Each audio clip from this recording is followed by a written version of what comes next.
Programa Além do Tempo. Estudo das obras de André Luiz.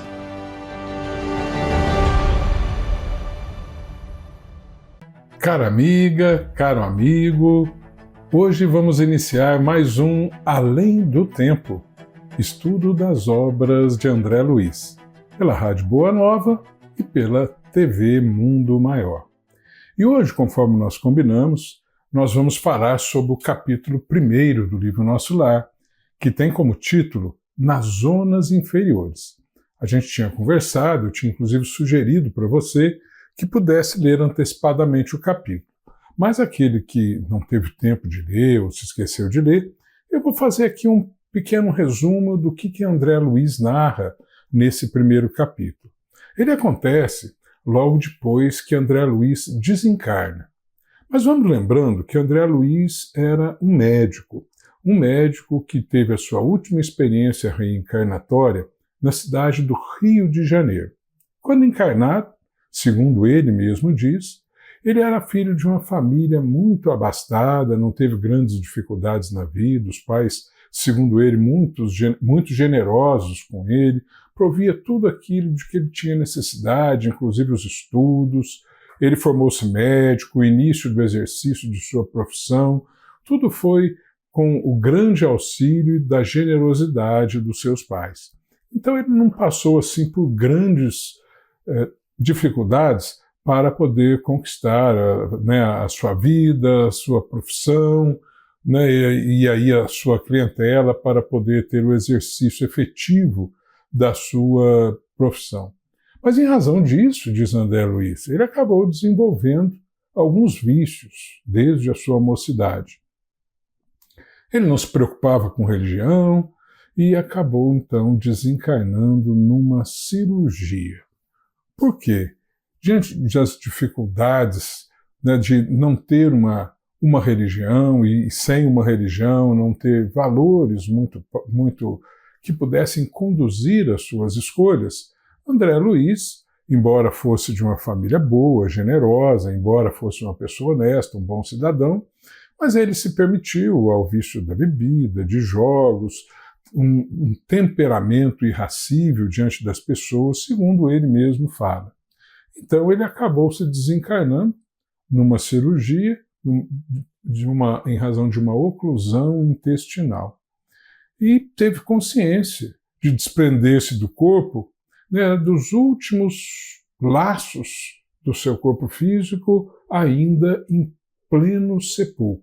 Ele acabou já criando a consciência de si mesmo e lá do mundo espiritual. E logo em seguida ele se viu naquilo que nós chamamos de umbral. E aí, este primeiro capítulo, André Luiz se ocupa principalmente em descrever todas as cenas e as experiências que ele vivenciou no umbral. Não foram momentos difíceis para ele, nem são cenas bonitas de se narrar, mas André Luiz, segundo ele, tinha já a convicção da morte, embora não soubesse explicar o que estava acontecendo com ele. Ele se tornava um joguete ali no umbral de forças irresistíveis, espíritos que chegavam até ele com caras diabólicas, chamando ele de suicida, e ele perdido, sem saber o rumo de onde estava indo, sem saber o que fazer, sem ter uma noção do tempo que havia transcorrido ali. Ele não sabia, de fato, explicar o que estava acontecendo com ele. Ele estava, segundo ele próprio, amargurado, com medo, ele clamava muito e, quando calava, ouvia alguns gemidos, lamentos comovedores iguais aos dele também, mas longe, na escuridão, sem que ele pudesse ver de onde vinham, mas logo vinham também algumas gargalhadas sinistras, e ele via formas diabólicas, expressões animalescas, e entrava naquela situação de uma perturbação mental, de não saber o que estava acontecendo da vida. E ele indagava de si mesmo: onde está o meu lar? Cadê a minha esposa? E os meus filhos? Onde estão? E ele perdido ali, sem saber para que lado se dirigir, sem saber quanto tempo houvera passado. André Luiz perdera totalmente a noção do tempo e também do rumo das coisas.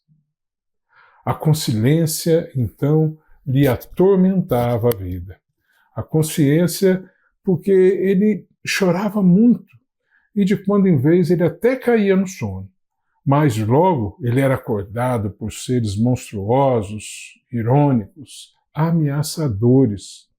E era preciso fugir deles, pensava André Luiz, porque ele não tinha condições de se debater com eles, então ele fugia, ele corria sem saber para onde, até que ele se via numa situação talvez de não se sentir mais ali arriscado, com a vida arriscada por esses monstros que o perseguiam.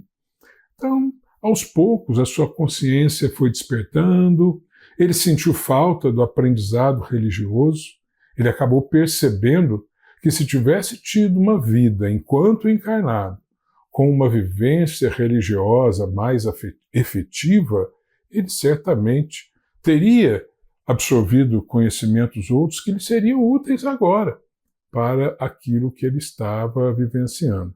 Ele tomou consciência disso, né? Ele pensava, ele vivera somente absorvendo conhecimentos da filosofia, da política, das ciências, como era muito próprio para o homem do mundo. E ele achava isso normal, todo cidadão fazia assim. Mas conhecimentos que agora lhe pareciam inúteis para a situação que ele estava vivenciando logo após, né, a sua desencarnação e aquela situação dolorosa pela qual ele estava passando. Aí ele ia refletindo poucas vezes durante a sua existência de ser encarnado, ele tinha lido o Antigo ou o Novo Testamento, algumas passagens do Antigo e do Novo Testamento. Mas mesmo nesses momentos, pensava André Luiz, ele jamais tentou fazer uma interpretação com os sentimentos. Ele se contentava, às vezes, com alguns encaminhamentos interpretativos, né, de forma mais materializada, de forma sem tentar absorver totalmente os ensinamentos que estavam intrínsecos ali para a emoção do ser, para a construção de uma personalidade, de acordo com os ensinamentos de Jesus. Então, sua encarnação ou sua reencarnação foram ocupada apenas com as questões da carne, com a conquista de bens materiais, conquistas de títulos, conquista de um nome bom, elevado na sociedade, de reconhecimento, né? E agora ele tinha a sensação de ter perdido tempo, muito tempo, em busca daquilo que não deveria ser importante na vida dele, ou pelo menos tão importante como ele imaginou que o fosse. Ele, concluía André Luiz, vivera no egoísmo. Vivera no egoísmo. Prender a esposa e os filhos no lar, impedindo-os de ter uma vida social maior, de aprender muitas situações. Então André Luiz chegou à conclusão de que não retribuiu à vida o mínimo do tanto que dela recebera. Como eu disse no início, os pais generosos, oportunidade de se estudar nos melhores colégios, fazer uma faculdade sem qualquer dificuldade, pela qual muitos passam por querer estudar, ter uma formação, querer melhorar de vida, mas não tem uma estrutura atrás para poder financiar, para poder auxiliar no custo, né, do estudo, no custo dos livros e tudo mais. André Luiz tinha tudo isso, mas, infelizmente, segundo ele, não aproveitou a oportunidade que a vida lhe trouxera. E chegou a concluir, pela sua própria consciência, que era justo, sim, que ele despertasse daquela maneira que havia despertado. E acaba conclamando, já nesse primeiro capítulo, dessas conclusões dele, a todos nós que estamos ainda reencarnados, para que possamos rever os nossos conceitos, rever as nossas ações, rever os nossos sentimentos enquanto é tempo, enquanto ainda estamos aqui, para tentar já a partir daqui, da reencarnação, desse tempo de reencarnação, vivendo um aprendizado, vivenciando o ensinamento de Jesus, aproveitando melhor o tempo que a vida possa nos conceder em várias situações, para que, ao desencarnar, a gente não tenha que passar por situação tão difícil como a que passou André Luiz, que nós já podemos adiantar, passou por essa situação no umbral por cerca de 8 anos. 8 anos, até que ele pudesse, de fato, tomar a consciência. Ah, mas por que 8 anos? Porque ele demorou, né? Como ele não tinha uma educação religiosa, como ele não tinha em si um ensinamento religioso maior, ele acabou demorando para tomar a consciência do que estava se passando com ele. Tomar consciência de que ele deveria fazer algo a mais de acordo com os ensinamentos da religião, mas ele não tinha esses ensinamentos. Então agora, ele, chegando a essa conclusão, já no primeiro capítulo do livro, ele conclama a todos nós: olha, parem, pensem, enquanto ainda estão reencarnados, vão buscar os conhecimentos dos ensinamentos de Jesus, religiosos, vão buscar vivenciar esses ensinamentos, sejam pessoas melhores, espíritos melhores, estabeleçam uma convivência familiar fraterna, porque isso vai lhes auxiliar após o desencarne.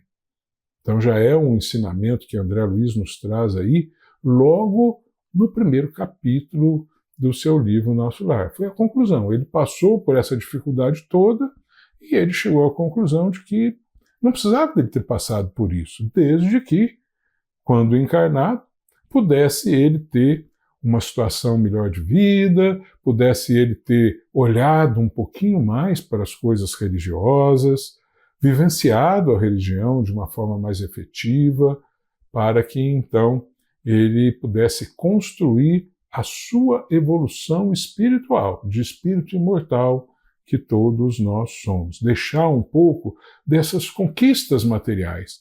A gente tem sim que buscar as conquistas, é óbvio, você trabalha aqui, trabalha ali, a gente trabalha com um trabalho honesto, você quer comprar uma coisa boa, adquirir um conforto, mas não pode colocar a razão da sua vida na conquista de bens materiais. Porque ninguém está aqui com a proposta de vida de ter o carro do ano. Ninguém está aqui com a proposta de vida de ter a melhor casa do bairro. Ninguém está aqui com proposta de vida de ter o maior salário da família. Não é esse o objetivo da nossa reencarnação. O nosso objetivo é de sairmos melhores desta reencarnação do que entramos nela, como espíritos imortais, vivenciando, para isso, os valores que nos foram ensinados por Jesus, que pode se resumir no amor a Deus sobre todas as coisas e ao próximo como a nós mesmos. Mas o amor, ele se efetiva através de ações, de realizações em favor do próximo, e não simplesmente na busca de conhecimentos filosóficos para poder aumentar os arquivos do seu conhecimento, sem que isso tenha o poder de modificar a sua vida, os seus atos, os seus sentimentos, a sua convivência com a sociedade. Entre o céu e a terra, na luz do amor, além do tempo, este programa é um estudo das obras de André Luiz. Vamos agora comentar o que esses ensinamentos de André Luiz, nesse capítulo 1, nas zonas inferiores, o que nós podemos aprender dos ensinamentos de André Luiz à luz da doutrina espírita, que é essa a nossa proposta. Então, a gente vai ver que essa cena posta por André Luiz nesse capítulo ela é impactante. Não é uma cena boa de se ler, mas é importante para o nosso aprendizado, né? E podemos dela tirar várias lições à luz da doutrina espírita. Em outros capítulos, nós vamos adentrar no aprendizado das leis divinas. Poderíamos explorar aqui uma interpretação através das diversas leis divinas, das leis morais que encontramos na terceira parte de O Livro dos Espíritos. Mas como é um primeiro capítulo, eu gostaria de fazer uma abordagem através dos princípios fundamentais da doutrina espírita. Por que é importante os princípios nessa primeira abordagem? Porque toda doutrina, toda filosofia tem os seus princípios fundamentais, toda ciência. E toda vez que você vai analisar alguma coisa, qualquer assunto, à luz de determinada doutrina, de determinada ciência, a sua análise tem que estar de acordo com todos os seus princípios fundamentais. Se um deles for negado, se um deles não se adequar ao seu comentário, à sua conclusão, você poderá estar analisando à luz de uma outra doutrina, de uma outra filosofia, mas não daquela. Porque todo o comentário tem que estar de acordo com os princípios fundamentais daquela doutrina. Nós sabemos que a doutrina espírita nos dá 15 princípios fundamentais. Obviamente, nós não vamos olhar todos os princípios fundamentais para analisar esse capítulo de André Luiz, mas vamos olhar alguns que são mais importantes para o texto que nós estamos estudando hoje. O primeiro que nós temos é a realidade do espírito. E o espírito, nós sabemos, é o terceiro princípio fundamental da doutrina espírita. André Luiz diz assim: a humanidade não se constitui de gerações transitórias, e sim de espíritos eternos, a caminho de gloriosa destinação. Com essa afirmativa do espírito, da existência do espírito, porque, veja bem, André Luiz estava encarnado, desencarnou, ele se viu, consciente ainda no seu sepulcro, e aí ele está no umbral. Com qual realidade? Ele está lá com o seu corpo? Não. Ele está lá com o seu espírito e, obviamente, se manifestando através do perispírito, que é um fato que nós vamos estudar no momento propício.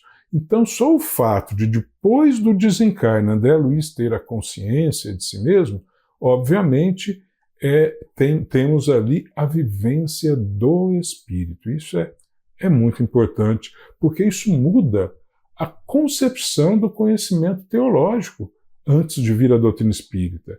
Nós somos espíritos que habitamos um corpo. Nós fomos criados por Deus como espíritos e somos imortais.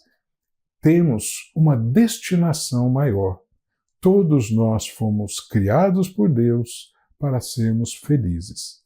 Se nós fomos criados como espíritos, nós vamos vivenciar várias reencarnações. Ali na questão 115 de O Livro dos Espíritos, é uma questão grande, mas resumindo, ela nos diz assim, que todos nós fomos criados iguais, saímos das mãos do Criador, simples e ignorantes, enquanto espíritos. E aí nós recebemos uma missão.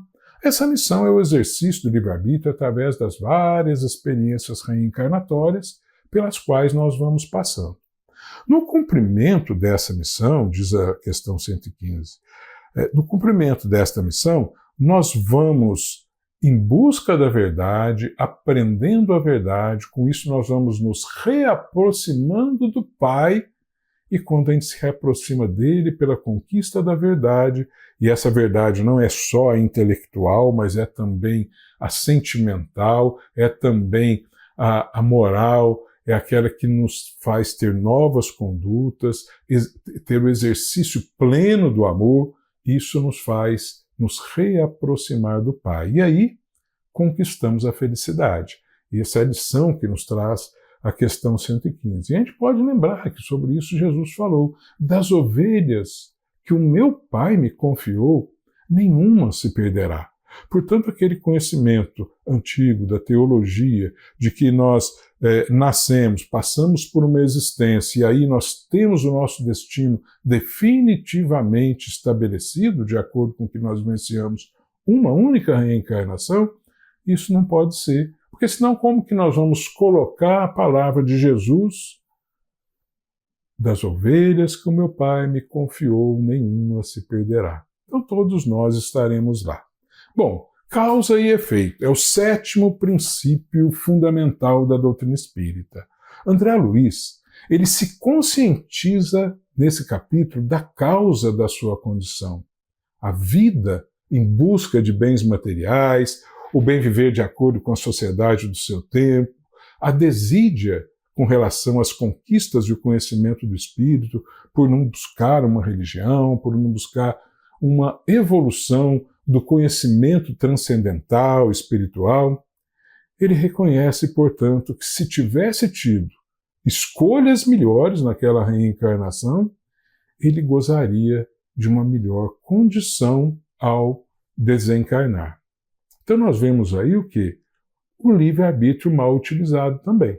Se vemos o princípio da causa e efeito, que é o sétimo princípio, ou seja, pela desídia que ele passou, por não realizar o bem, ele tem agora o efeito da causa da sua negligência de busca de melhores valores, de escolhas melhores na sua reencarnação. Mas temos também aqui o princípio do livre-arbítrio, ou seja, o livre-arbítrio mal utilizado enquanto reencarnado.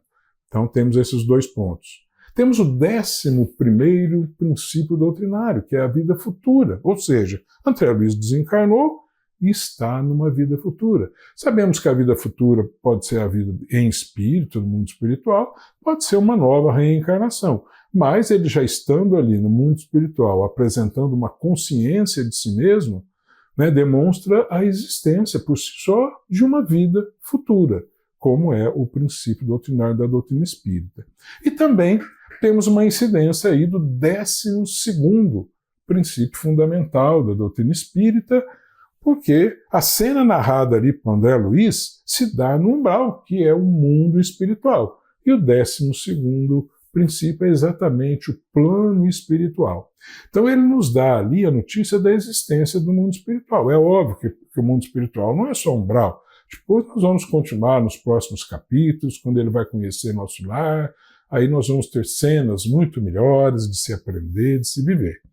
Mas o fato é que André Luiz nos mostrou aqui, apenas no capítulo introdutório, 5 dos princípios fundamentais da doutrina. Poderíamos buscar outros, que aqui ou ali pegou.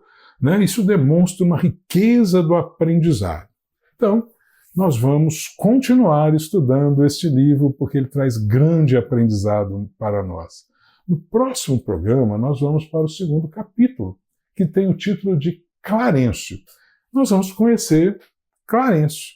Clarencio, que é o emissário do amor, que socorre André Luiz, que representa o amparo que a providência jamais nega a um filho. Vamos lembrar que André Luiz não é um filho privilegiado da criação. Se socorre ele, irá socorrer a todos nós quando das nossas necessidades. Não esqueça de ler o capítulo antecipadamente. Nós ficamos por aqui. Fique em paz, com amor, com esperança, com fé, e até o próximo Além do Tempo, estudo das obras de André Luiz. Muita paz. Programa Além do Tempo. Estudo das obras de André Luiz.